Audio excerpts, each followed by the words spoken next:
By the time of the prequel series, a lot more had been fleshed out about the nature of the Jedi. There were aspects of how the Jedi were portrayed which in almost every way were a radical departure from how Luke Skywalker became a Jedi.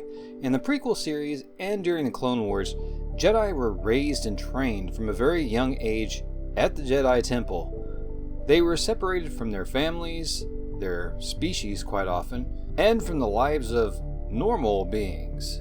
They were concentrated on Coruscant and at the complete service of the Republic government. The classifications of the Jedi were later fleshed out for the game Star Wars: Knights of the Old Republic. The three classifications were Jedi Guardian, Jedi Consular, and Jedi Sentinel. Jedi Guardians usually used blue blades and were the combat-oriented peacekeeper types. Consulars had green lightsabers and were focused more on the mastery of the Force itself, while Sentinels were kind of a hybrid of the two, but also they concentrated more on real-world professions and skills that were outside of the domain of the Jedi, and they usually carried yellow lightsabers. I'll elaborate and say that sometimes Jedi Sentinels had little Force ability at all, but were so proficient at other skills that they were invaluable members of the Order. Jedi Sentinels had several subclasses, but many of them specialized in intelligence gathering, covert operations, and spycraft. They were tasked with seeking out injustice and the dark side, and bringing it to the light. They may have had expertise in the criminal underworld. Others were valued politicians, investigators, scientists, technicians, diplomats, artisans, and many others specialized in a trade of sorts. In this way, the Jedi Sentinel was more connected to the average being through regular interaction. A subclass of Jedi Sentinel, the Jedi Watchmen, made their home in a particular planet or area and watched over or protected that planet. A Jedi Sentinel would not wear silly Jedi robes, but dress more like a normal person and blend into their environment, where they may keep their lightsabers concealed. A Jedi Sentinel looks and acts like you and I would, so that they could easily integrate and become most effective in the society that they operated in.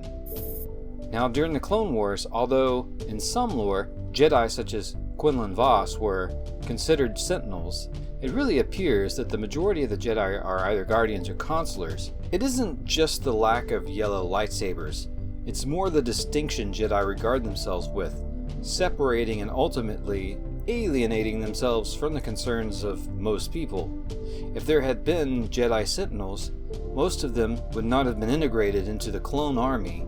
They would have operated behind the scenes, undercover, in the shadows, quite possibly going on about their normal concealed jobs. They would not have stuck out like sore thumbs when Order 66 was executed. They also would have been onto Palpatine's trail with far more efficiency due to their amazing infiltration abilities, and may have been able to uncover him before Order 66 was executed. Even when Order 66 was executed, if say a third of the Jedi were Sentinels during the Jedi Purge, chances are most of the Sentinels would have survived, and the Jedi Order would have continued underground, rather than as a handful of scattered refugees hiding out. What happened to the Jedi Sentinels? Well, we don't know, but I can speculate that this class of Jedi would have naturally meant that there would be far more variation in the nature of what a Jedi is. They would have made their lives all over the galaxy, rather than been privy to a structured order centralized by the Jedi Temple on Coruscant, as we see in the Clone Wars. Perhaps the Jedi Sentinels were more prone to disobey the rules or doctrines of the Order. Perhaps they were separated and eliminated in piecemeal by the underground Sith. But maybe they were mostly eliminated to prevent dissension and divergence in the Order.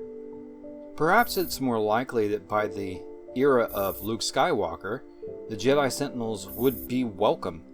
In the Legends lore and material, almost all of the new Jedi probably would have been considered Sentinels, especially people such as Corran Horn, Mara Jade, and Kyle Katarn, who became Jedi as adults and had already had a great deal of other skills learned from outside the Jedi Order. I'll go a little bit further and speculate that a Jedi Sentinel may not have the gift of most of the conventional Jedi powers at all, but simply be extraordinary at their given trade.